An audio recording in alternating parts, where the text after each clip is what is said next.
আসসালামু আলাইকুম, স্বাগত জানাচ্ছি আরটিভির রাতের সংবাদে। আপনাদের সাথে আছি আমি পারভিন মিতু। গণহত্যার দায়ে ইসরায়েলকে সন্ত্রাসী রাষ্ট্র ঘোষণার দাবি জানিয়েছেন জাতীয়তাবাদী ছাত্রদল। একই সঙ্গে ইহুদি পণ্য বর্জনেরও ডাক দিয়েছে সংগঠনটি। ফিলিস্তিনের গাজায় ইসরায়েলি নৃশংসতার প্রতিবাদে ছাত্রদলের বিক্ষোভ কর্মসূচিতে অংশ নিয়ে বিএনপির স্থায়ী কমিটির সদস্য সালাউদ্দিন আহমেদ বলেন, ফিলিস্তিনে এখনই গণহত্যা বন্ধ না করলে অবিলম্বে বৃহৎ কর্মসূচি ঘোষণা করা হবে।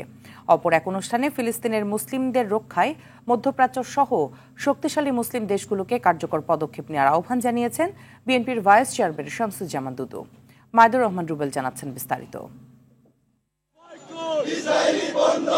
ফিলিস্তিনে ইসরায়েলের নির্মম হামলা ও গণহত্যার প্রতিবাদে ঢাকা বিশ্ববিদ্যালয়ে এই প্রতিবাদ সভার আয়োজন করে জাতীয়তাবাদী ছাত্রদল। আর কেউ যেন এই বাংলাদেশে মব জাস্টিস করতে যেন না পারে। ইসরায়েলি হামলায় ফিলিস্তিনের অবরুদ্ধ গাজা উপত্যকাটিতে নিহতের সংখ্যা মোট ছাড়িয়েছে 50,000-এরও বেশি। গণহত্যা বন্ধের দাবিতে ঢাকা বিশ্ববিদ্যালয়ে রাজু ভাস্কর্যের সামনে সভায় বক্তারা ইসরায়েলকে সন্ত্রাসী রাষ্ট্র ঘোষণার পাশাপাশি ইসরায়েলি পণ্য বর্জনের ডাক দেন। গাজা এবং রাফাতে যে বর্বরচিত হামলা হচ্ছে সেটি আজকের মধ্যে বন্ধ হওয়ার আমরা দাবি জানাচ্ছি। ইসরায়েলের পক্ষে না দাঁড়াতে বিশ্বের পরাশক্তিগুলোর প্রতি আহ্বান জানান বিএনপির স্থায়ী কমিটির সদস্য সালাউদ্দিন আহমেদ। গণহত্যা থামাতে তাদের অস্ত্র সরবরাহ বন্ধের আহ্বান জানান তিনি। ইসরায়েলকে যারা মদদ দিচ্ছে তাদেরকে সমস্ত মদদ বন্ধ করতে হবে এবং ইসরায়েলের সমস্ত পণ্য আমরা বর্জন করব। তার মানে এই না যে আমরা কোনো ব্যবসায়িক প্রতিষ্ঠানে হামলা করব। তাদেরকে অস্ত্র সরবরাহ যারা করছে তাদেরকে আপনারা বাধ্য করুন ইসরায়েলিদের হাতে যেন মারণাস্ত্র তুলে না দেয়। তিনি বলেন, গণহত্যা বন্ধে সারা বিশ্বের মানুষ জেগে উঠেছে। বিএনপি ফিলিস্তিনি জনগণের পক্ষে আছে বলেও জানান তিনি। জাতিসংঘের ভূমিকা নিয়েও প্রশ্ন তোলেন বিএনপির এই নেতা। জাতিসংঘের ভূমিকা প্রশ্নবিদ্ধ, কিন্তু ইসরায়েলিরা কখনো জাতিসংঘের কোন রেজলিউশনের প্রতি সম্মান দেখায়নি। ইসরায়েলি গণহত্যার প্রতিবাদে অতি শিগগির সারা বাংলাদেশে এবং কেন্দ্রীয়ভাবে আমরা একটি বৃহৎ কর্মসূচির ঘোষণা করব। এদিকে জাতীয় প্রেস ক্লাবের সামনে আরেক অনুষ্ঠানে বিএনপির ভাইস চেয়ারম্যান শামসুজ্জামান দুদু বলেন, ফিলিস্তিনের মুসলিমদের রক্ষায় মধ্যপ্রাচ্য সহ শক্তিশালী মুসলিম দেশগুলোকে নিপীড়িতদের পক্ষে কার্যকর পদক্ষেপ নিতে হবে। যাদের রুখে দাঁড়ানোর জন্য আমরা প্রত্যাশা করি সেসব দেশ কিন্তু বিশেষ করে মধ্যপ্রাচ্যের বিভিন্ন দেশ কার্যকর ভূমিকা না নিয়ে কিছুটা নীরবতাই পালন করেছে। আমার মনে হয় এটা পরিহার করে সারা বিশ্বের সঙ্গে ইসলামী জাতির অতীতের যে লড়াইয়ের ইতিহাস সেটাকে ধারণ করে এই মানবতার সপক্ষে আমাদের দাঁড়াতে হবে। মাইদুর রহমান রুবেল, আরটিভি, ঢাকা। গাজায় ফিলিস্তিনিদের উপর ইসরায়েলের নৃশংস হত্যাযজ্ঞের প্রতিবাদে সারা দেশে বিক্ষোভ মিছিল ও সমাবেশ করেছে জাতীয়তাবাদী ছাত্রদল। বিভাগীয় জেলা শহর ছাড়াও দেশের বিভিন্ন শিক্ষা প্রতিষ্ঠানে কর্মসূচি পালন করে সংগঠনটি। জেলা প্রতিনিধিদের তথ্যচিত্রে বিস্তারিত থাকছে আব্দুল হামিদের প্রতিবেদনে। গাজা ও রাফায় চলমান ইসরায়েলের বর্বরচিত গণহত্যার প্রতিবাদে মুখে কালো কাপড় পেতে বিক্ষোভ সমাবেশ করেছে রাজশাহী বিশ্ববিদ্যালয়ের ছাত্রদল। এ সময় গণহত্যা বন্ধে বিশ্ব নেতাদের দ্রুত পদক্ষেপ নেওয়ার আহ্বান জানান বক্তারা। গাজায় গণহত্যার প্রতিবাদে ছাত্রদলের বিক্ষোভ মিছিল ও সমাবেশ অনুষ্ঠিত হয়েছে চুয়াডাঙ্গা, পাবনা ও সিরাজগঞ্জে। একই প্রতিবাদে অবস্থান কর্মসূচি ও বিক্ষোভ সমাবেশ করেছে কুষ্টিয়া জেলা ছাত্রদল। ইহুদি জাতিদের কাছে একটা মেসেজ দিতে চাই, মুসলিম জাতি যদি খেপে যায় ইহুদি জাতির ধ্বংস অনিবার্য। আমরা মুসলিম হয়ে মুসলিমদের প্রতি এই অত্যাচার মেনে নিতে পারছি না। ফিলিস্তিনিদের সমর্থনে টাঙ্গাইলের ভুয়াপুরে বিক্ষোভ মিছিল ও সমাবেশ করেছে ছাত্রদলের নেতাকর্মীরা। গাজায় নির্বিচারের হামলার প্রতিবাদে কুমিল্লা নগরীর পূবালী চত্বরে বিক্ষোভ সমাবেশ করেছে কুমিল্লা জেলা ও মহানগর ছাত্রদল। ছাত্রদলের প্রতিবাদ সমাবেশ হয়েছে দক্ষিণের জেলাগুলোতেও। পটুয়াখালী শহরের ঝাউতলা থেকে বিক্ষোভ মিছিল বের করে ছাত্রদল। ইসরায়েল আগ্রাসনের প্রতিবাদে ছাত্রদলের মানববন্ধন ও বিক্ষোভ অনুষ্ঠিত হয়েছে পিরোজপুরেও।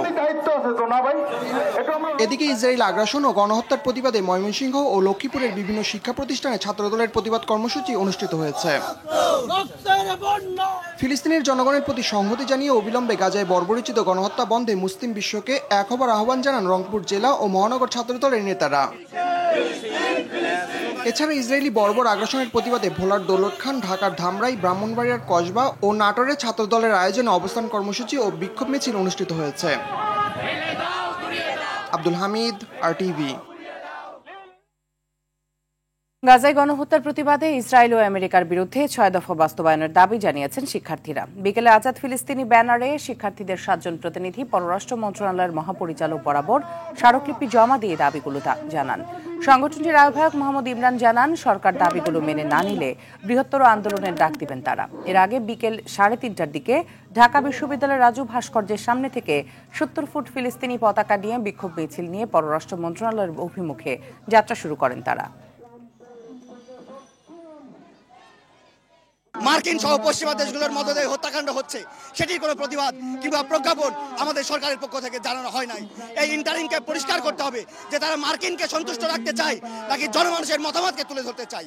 যদি চাই তাহলে এই মার্কিনদের বিরুদ্ধে তাদের প্রতিবাদ জানাতে হবে। অন্তর্বর্তীকালীন সরকারের কাছে দাবি জানাতে চাই, স্পষ্টভাবে আপনারা দাবি জানান, আন্তর্জাতিক আদালতে নেতানিয়াহুর বিচার না হওয়া পর্যন্ত বাংলাদেশে এই আন্দোলন অব্যাহত থাকবে। আমাদের 6টা দাবি, গণমানুষের দাবি, এই 6টা দাবি আমাদের ছাত্র সমাজের দাবি। পয়লা বৈশাখকে কেন্দ্র করে কোনো ধরনের হুমকি নেই বলে জানালেন স্বরাষ্ট্র উপদেষ্টা অবসরপ্রাপ্ত লেফটেন্যান্ট জেনারেল জাহাঙ্গীর আলম চৌধুরী। সচিবালয়ে আইন শৃঙ্খলা বিষয়ক বৈঠক শেষে কথা জানান তিনি। আইন শৃঙ্খলা সংশ্লিষ্ট বিভিন্ন সংস্থার প্রধানরা বৈঠকে উপস্থিত ছিলেন। পয়লা বৈশাখ উদযাপন নির্বিঘ্ন করতে নানা পদক্ষেপ তুলে ধরেন জাহাঙ্গীর আলম চৌধুরী। আলোচনার বিষয় ছিল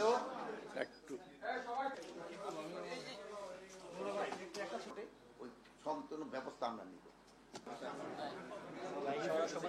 নিরাপত্তা হয়তো আমরা ওই ক্ষেত্রে হয়তো একটু লিবারেলও করতে হইতে পারে, আবার যদি মনে করি যে সিকিউরিটি থ্রেট আরো বেশি তা আমরা আবার বাড়াইতে হইতে পারে, যেহেতু সময় তো আছে। রিগার্ডিং নাম, যে শোভাযাত্রার নাম কি থাকছে, এটা ঢাকা বিশ্ববিদ্যালয়ের সংশ্লিষ্ট অনেকের সঙ্গে আলোচনা করছেন।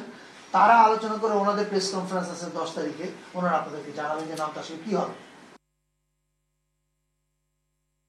যুক্তরাষ্ট্রকে নতুন করে 100 পণ্যের শুল্কমুক্ত সুবিধা দেওয়ায় লাভবান হবে বাংলাদেশ, এমনটা জানিয়েছে বাণিজ্য উপদেষ্টা শেখ বশিরউদ্দিন আহমেদ।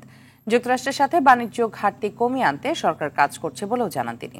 সকালে সচিবালয়ে সরকারি ক্রয় সংক্রান্ত উপদেষ্টা পরিষদের সভা শেষে এসব কথা বলেন বাণিজ্য উপদেষ্টা। এ সময় অর্থ উপদেষ্টা ডক্টর সালেহ উদ্দিন আহমেদ বলেন, যুক্তরাষ্ট্রের বাড়তি শুল্ক আরোপের ঘটনাকে ইতিবাচক হিসেবে দেখছে বাংলাদেশ, এতে উভয় পক্ষ লাভবান হবে বলেও মনে করেন তিনি। মৌলিক বিষয় হচ্ছে বাণিজ্য ঘাটতি অপসারণ, কমানো। তো আমরা ওইটার উপরে কাজ করছি। আমরা বিভিন্ন রকম বিশ্লেষণ করছি যে কি কি পণ্য দিয়ে আমরা আমাদের বাণিজ্য ঘাটতিকে কমিয়ে আনতে পারি, এবং বিষয় ব্যবস্থাটা তো অতি পরিবর্তনশীল একটা বিষয়। আমেরিকান প্রশাসন বলেছে যে যদি চাইনিজ তারা যে রিটারেটরি যে ট্যারিফ ঘোষণা করেছে, ওনারা আবার আরও 50% দিতে পারে। এই ধরনের পরিবর্তনশীল অবস্থায় মানে যে কোনো সিদ্ধান্ত নেওয়া একটু জটিল।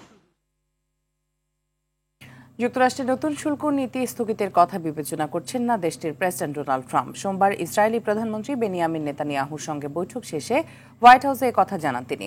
ট্রাম্প জানান, যেসব দেশ যুক্তরাষ্ট্রের সঙ্গে আলোচনা করতে আগ্রহী তাদের সবার সঙ্গে ন্যায্য চুক্তি হবে।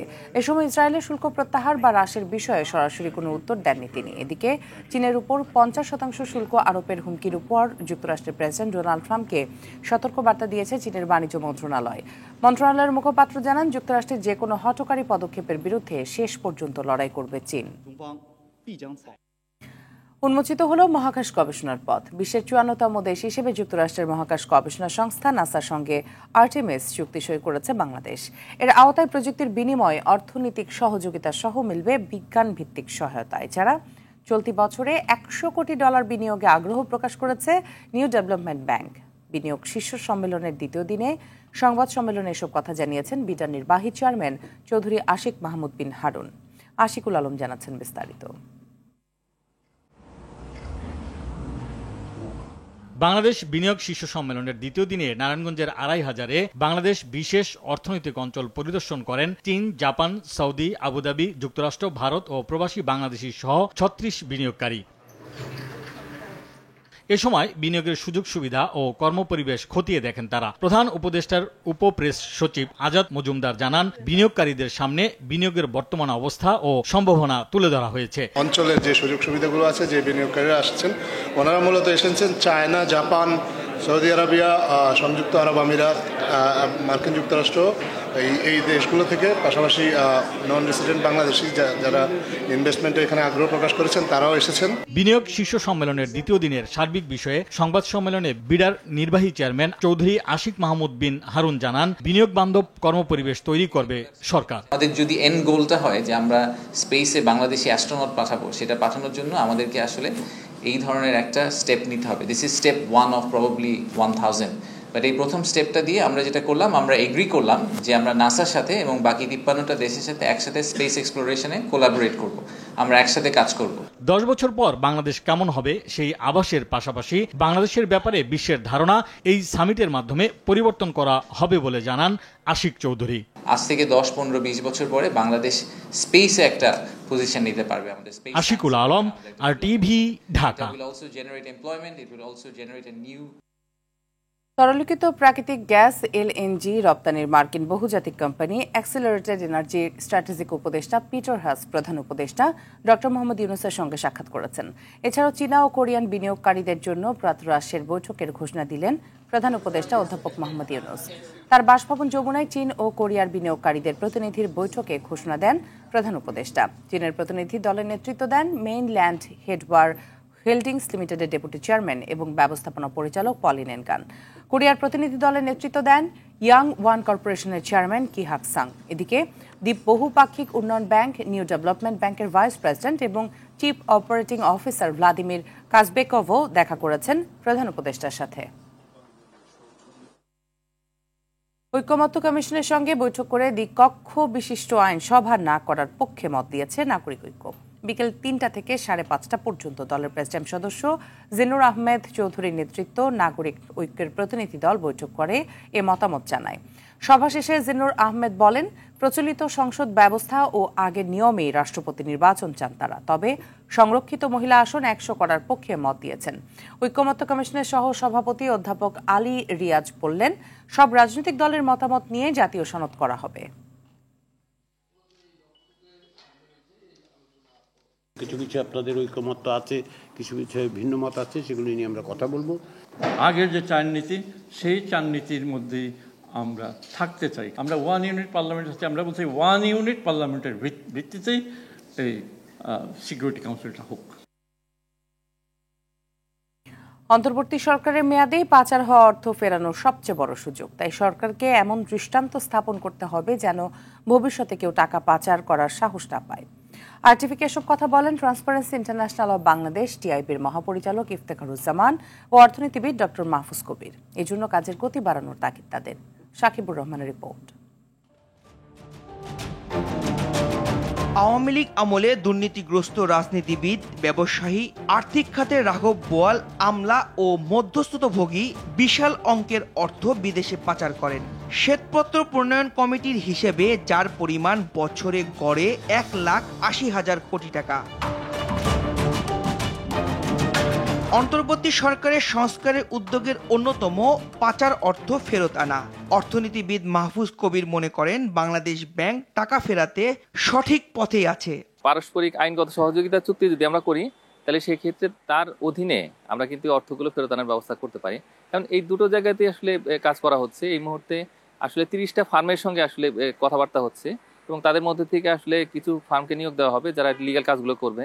বাংলাদেশ ব্যাংক এই বিষয়ে খুবই সিনসিয়ার। TIB নির্বাহী পরিচালক বলেন, পাচার হওয়া অর্থ ফেরত আনা কঠিন, তবে প্রক্রিয়া চলমান রাখতে পারলে তা সম্ভব। অর্থ পাচার সহজ, কিন্তু পাচার হওয়া অর্থ ফেরত আনা অনেক কঠিন এবং জটিল। যে বিশাল পরিমাণ অর্থ উন্নয়নশীল দেশ থেকে উন্নত দেশে পাচার হয়, তার মাত্র 1% অর্থ ফেরত আসে। গড় হিসাব করলে 5 থেকে 7 বছর ন্যূনতম পক্ষে সময় লাগে এই যে 1% ফেরত আনতে। কাজে এটা প্রক্রিয়াটাকে জটিল এবং দীর্ঘ, এটা মনে রাখতে হবে। ভবিষ্যতে টাকা পাচার রোধে সবচেয়ে জরুরি রাজনৈতিক সদিচ্ছা, সাথে নিয়ন্ত্রক সংস্থা ও আইন শৃঙ্খলা বাহিনীকেও সজাগ থাকতে হবে। বাংলাদেশ ব্যাংকের একদিকে উদ্যোগ, মানে তাদের অগ্রণী ভূমিকা পালন করতে হবে।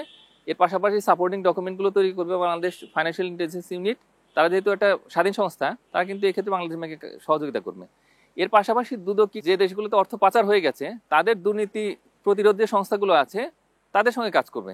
এইভাবে সম্মিলিত উদ্যোগের মাধ্যমে আমি মনে করি যে খুব সফলভাবে বাংলাদেশের থেকে পাচার হওয়া অর্থ ফেরত নিয়ে আসা সম্ভব। যেই দলে ক্ষমতায় থাকুক না কেন তাদের রাজনৈতিক অঙ্গীকারটা অব্যাহত থাকবে, যাদের বিরুদ্ধে ব্যবস্থা গ্রহণ করা হচ্ছে তাদের আইনি প্রক্রিয়ার মাধ্যমে জবাবদিহিতা নিশ্চিত করা এবং তাদের অর্থ ফেরত আনা, তাদেরকে বিচারের মুখোমুখি করা, এই অঙ্গীকারটা থাকবে। যেটা প্রয়োজন হবে যে এই অঙ্গীকারটা বাস্তবায়নের জন্য যে প্রাতিষ্ঠানিক এবং প্রক্রিয়াগত দক্ষতার কথা যেটি বললাম সেটি অব্যাহত রাখতে হবে। অন্তর্বর্তী সরকারের মেয়াদে পাচার হওয়া কিছু টাকা ফেরত এনে দৃষ্টান্ত সৃষ্টি করার তাগিদ অর্থনীতিবিদদের। সাকিবুর রহমান, RTV, ঢাকা।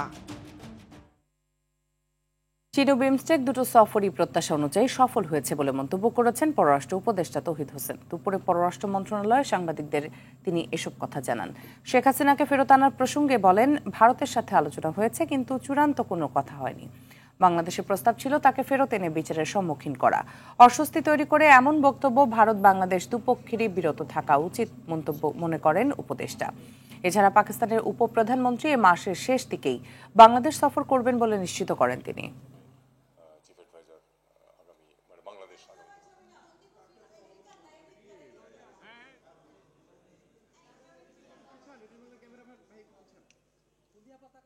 ওপেন থাকা যেটাকে বলে, আমরা ওপেন আছি। ভারতের সাথে সহযোগিতা সম্ভব, চীনের সাথেও সম্ভব, কোনোটাতেই কোনো বাধা নেই। আমরা দেখব যে কোন দিকে, কোন প্রজেক্টে কোন দিক থেকে সহায়তা নিলে আমাদের জন্য সুবিধা হবে এবং সেই অনুযায়ী ওয়াটার রিসোর্স মিনিস্ট্রি তাদের কার্যকলাপ করবে।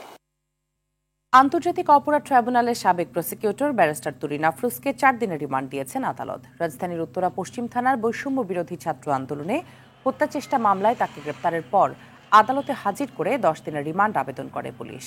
আদালতের আসামির মনোনীত আইনজীবী উপস্থিত না থাকায় তুরিন আফরোজ নিজেই আদালতে বক্তব্য রাখেন। বলেন, ঘটনার আগে পরে তিনি অসুস্থ ছিলেন। তবে রাষ্ট্রপক্ষের দাবি, ফ্যাসিস্ট হাসিনার দোসর এবং আইনজীবী জুলাই আন্দোলনে ছাত্র জনতার উপর হামলার পরিকল্পনাকারী। জুলাই আগস্টের গণহত্যার বিচার আন্তর্জাতিক অপরাধ আদালতে নিতে চায় না আন্তর্জাতিক অপরাধ ট্রাইব্যুনালের প্রসিকিউশন। মানবতা বিরোধী অপরাধের বিচার করার সক্ষমতা দেশের আদালতে আছে বলে জানিয়েছে আন্তর্জাতিক অপরাধ ট্রাইব্যুনালের চিফ প্রসিকিউটর মোহাম্মদ তাজুল ইসলাম। এদিকে চট্টগ্রামে জুলাই আগস্ট গণহত্যায় সাবেক সংসদ সদস্য ফজলে করিমকে 16 এপ্রিল সেফ হোমে জিজ্ঞাসাবাদের অনুমতি দিয়েছে ট্রাইব্যুনাল। অস্ত্রধারী ফিরোজকে গ্রেপ্তার দেখিয়ে কারাগারে পাঠানোর নির্দেশ দেওয়া হয়েছে। একই সঙ্গে ফজলে করিমের জামিন শুনানি 20 এপ্রিল নির্ধারণ করেছেন ট্রাইব্যুনাল। মঙ্গলবার বিচারপতি গোলাম মর্তুজা মজুমদারের নেতৃত্বে 3 সদস্যের ট্রাইব্যুনাল এ আদেশ দেন।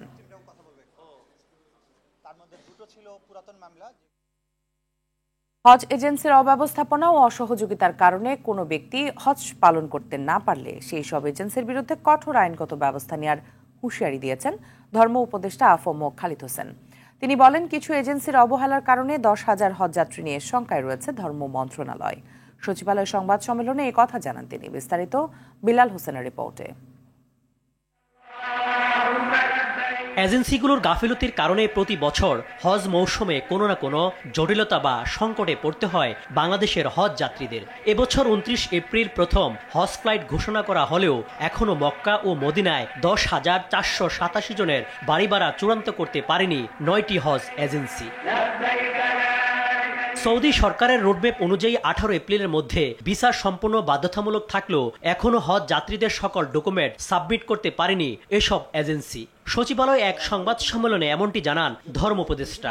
মক্কায় 7,274 জন, মদিনায় 3,213 জন, মোট 10,687 জন হজ যাত্রীর বাড়ি ভাড়া এখনো চূড়ান্ত হয়নি। সকল এজেন্সিকে অনুরোধ জানাবো তারা যেন হজ যাত্রীদের হজব্রত পালনের স্বার্থে সৌদি সরকারের নির্ধারিত সময়ের মধ্যে সকল কার্যক্রম সম্পন্ন করেন। ওই সৌদির নুসুক মাশআর অ্যাপসটা খোলা আছে, এখনও রিকোয়েস্ট দিলে গ্রহণ করবে। তা আজকে রাতের ভিতরে যদি ওনারা এগিয়ে আসেন তাহলে আমাদের সুষ্ঠু হজ ব্যবস্থাপনার ক্ষেত্রে আর কোনো বাধা থাকবে না। হজ নিয়ে কোনো রকম দায়িত্বহীনতা বরদাস্ত করা হবে না বলে হুঁশিয়ারি দেন উপদেষ্টা।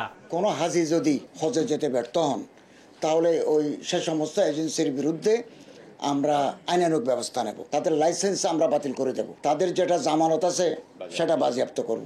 উপদেষ্টা বলেন, এবারের হজে সরকারি খরচে কোনো অতিথি নেওয়া হচ্ছে না। এছাড়া খরচ কমাতে হাজিদের সেবায় সৌদি আরবে বসবাসরত বাংলাদেশিদের নিয়োগ দেওয়া হয়েছে। সরকারি অর্থ ব্যয়ে কোনো অতিথিকে আমরা হজে নিচ্ছি না। বিলাল হোসেন, RTV, ঢাকা। শুভ অপরাহ্ন। মিয়ানমারে ভয়াবহ ভূমিকম্পে প্রাণহানির সংখ্যা বেড়ে দাঁড়িয়েছে ৩৬০০ জনে। এছাড়া এখনও ক্ষতিগ্রস্ত ভবনের নিচে শতাধিক মানুষ নিখোঁজ রয়েছেন। হতাহতদের সন্ধানে উদ্ধার তৎপরতা চালাচ্ছেন উদ্ধারকর্মীরা। এক প্রতিবেদনে এই তথ্য জানিয়েছে বার্তা সংস্থা আনাদোলু। গেল ২৮ মার্চ ৭.৭ মাত্রার ভূমিকম্পে ৫,০১৭ জন আহত হয়। এখনও আরও ১৬০ জন নিখোঁজ রয়েছেন বলে জানিয়েছে প্রশাসন। দেশটিতে এক শতাব্দীর বেশি সময়ের মধ্যে আঘাত হানার সবচেয়ে শক্তিশালী ভূমিকম্পে শত শত বছরের প্রাচীন গির্জা ও আধুনিক ভবনও ধসে পড়ে। ভূমিকম্পের পর সর্বপ্রথম চীন, রাশিয়া ও ভারত সেখানে উদ্ধারকারী দল পাঠায়। পরবর্তীতে বাংলাদেশ থেকে উদ্ধারকারী দল মিয়ানমারে যায়। তারা ভবনের নিচে আটকে পড়া মানুষদের উদ্ধার ও তাদের শনাক্তে কাজ করছেন। জিম্বাবুয়ের বিপক্ষে ঘরের মাঠে আসন্ন টেস্ট সিরিজের প্রথম ম্যাচের অন্য দল ঘোষণা করেছে বিসিবি। নাজমুল হোসেন শান্তর নেতৃত্বে স্কোয়াডে রয়েছেন ১৫ জন। তাসকিনকে রেস্ট দেওয়ার পাশাপাশি তার জায়গায় প্রথমবারের মতো টেস্ট স্কোয়াডে নেওয়া হয়েছে তানজিন হাসান সাকিবকে। আতিকুল ইসলাম শাকিলের রিপোর্ট। চলতি মাসের ২০ তারিখ থেকে শুরু হতে যাচ্ছে জিম্বাবুয়ের বিপক্ষে ২ ম্যাচের টেস্ট সিরিজ। তবে এবার ২টি ম্যাচই হবে ঢাকার বাইরে। প্রথমটি হবে সিলেটে, আর সেই ম্যাচের জন্যই সংবাদ বিজ্ঞপ্তি পাঠিয়ে দল ঘোষণা করেছে বিসিবি। স্কোয়াডে নেই স্ট্রাইক বোলার তাসকিন আহমেদ। পরে এক ভিডিও বার্তায় তার না থাকার বিষয়টির ব্যাখ্যা দেন প্রধান নির্বাচক। মেডিকেল ইউনিট থেকে তাসকিনের ব্যাপারে আমাদেরকে স্পষ্ট করে জানিয়ে দেওয়া হয়েছে যে এই সিরিজে তাকে যেন বিবেচনায় না রাখা হয়, কারণ সামনে আমাদের অনেক খেলা আছে। লিবু জানান, টেস্টে জয় নিশ্চিত করতে পরীক্ষা নিরীক্ষার সুযোগ নেই। তবে কয়েকজন ক্রিকেটার পিএসএল এ খেলতে যাওয়ায় অন্যদের জন্য সুযোগ তৈরি হয়েছে বলে মনে করেন তিনি। ইতিমধ্যে লিটন দাস পিএসএল এ খেলতে যাওয়ার কারণে সেখানে একটা অপরচুনিটি ক্রিয়েট হয়েছে। অ্যাজ ওয়েল নাহিদ রানাকেও একটি টেস্ট খেলিয়ে আমরা ছেড়ে দিচ্ছি। সাম্প্রতিক ভালো পারফরমেন্সের বিষয়টি মাথায় রেখে স্কোয়াডে জায়গা হয়েছে ৪ পেসারের। তবে দলের মূল ভাবনা টপ অর্ডারের দুর্বলতা। প্রধান নির্বাচকের আশা, জিম্বাবুয়ের বিপক্ষে টেস্ট দিয়ে সেটি কাটিয়ে উঠতে পারবে Bangladesh. Zimbabwe as a opposition আমি মনে করি যে কম্পারেটিভলি ইজিয়ার অপরচুনিটি তাদের জন্য, তাদের জায়গাটি সুসংগত করা এবং এই কারণে তাদেরকে লম্বা ইনিংস খেলার চেষ্টা করাটা খুবই উচিত এবং এটা আমরা তাদের কাছ থেকে এক্সপেক্ট করছি। শান্ত ডেপুটি করা হয়েছে মেহেদী হাসান মিরাজকে। এছাড়া দলে আছেন মাহমুদুল হাসান জয়, সাদমান ইসলাম, জাকির হাসান, মুমিনুল হক, মুশফিকুর রহিম, মাহিদুল ইসলাম অঙ্কন, জাকির আলী ওয়ানিক, তাইজুল ইসলাম, নাইম হাসান, নাহিদ রানা, হাসান মাহমুদ, খালেদ আহমেদ ও তানজিম সাকিব। আতিকুল ইসলাম শাকিল, RTV, ঢাকা। রাতের সংবাদ এ পর্যন্তই। মধ্যরাতের সংবাদ একটাই। দেখার আমন্ত্রণ রইল। ধন্যবাদ সবাইকে।